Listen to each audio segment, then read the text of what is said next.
Be ye ready.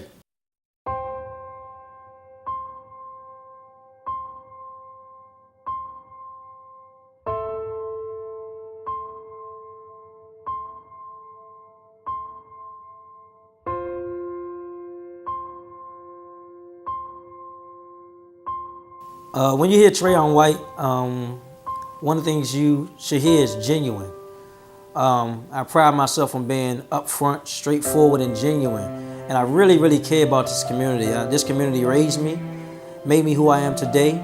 So many people have poured into me, from my football coaches at Number 11 Boys and Girls Club, to William Lockridge, to Marion Berry, to James Bunn, to so many people that we've lost along the way that I know, like Elaine Carter, Gene Roberts, that laid down their lives for me to have the opportunity. So I'm indebted to serve and make my community a better place to live. Hope looks like giving people that feel hopeless opportunity. I often say that it's not about a handout, but a hand up, because everybody needs somebody. And I want to use my skill sets, the people around me, and just the spirit of Ward 8 to bring people up, to get them more involved. That's why we're trying to get people ready, because the wave of change is not coming, it's already here. So that everybody who wants to participate can participate in the great Ward 8.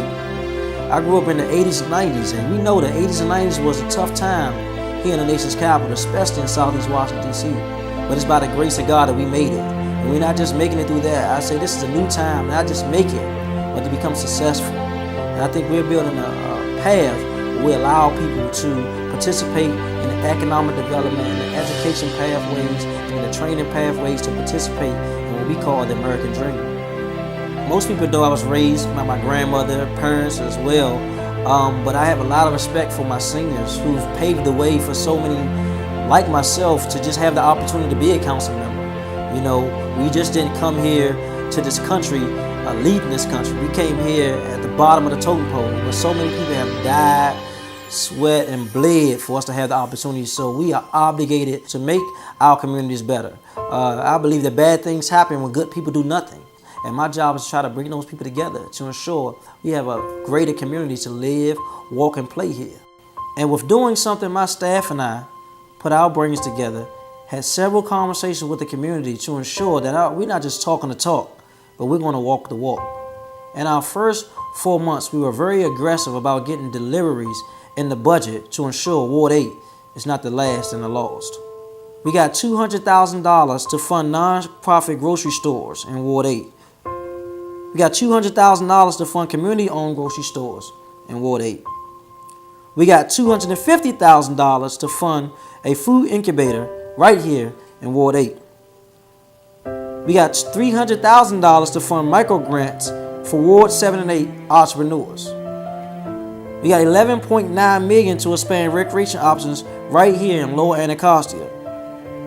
We got $15 million for a new recreation center in Congress Heights. We got $8.1 million extended with the help of other council members for TANF programs right here in Washington, D.C. With the help of the residents right here in Ward 8 and the advocacy and agitation, we got $16 million to train, develop, and employ right here in Ward 8 through the Infrastructure Academy. During my campaign, I talked about fighting against the violence in our community, and the fight is never over. But we were successful in getting $750,000 to support small organizations and nonprofits to ensure that we can build relationships and change lives of those at-risk individuals who may be more prone to violence right here in our community. The legacy I would like to leave is that when it's all said and done, that Trayon White not only led, but brought people up and helped them to lead. Because I'm only as strong as the ward is.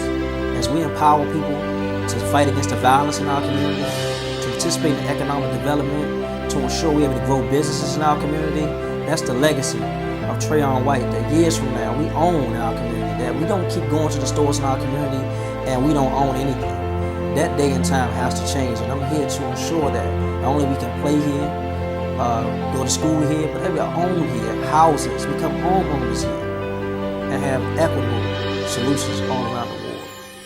Our slogan has been, don't just stand there, do something. Be ye ready.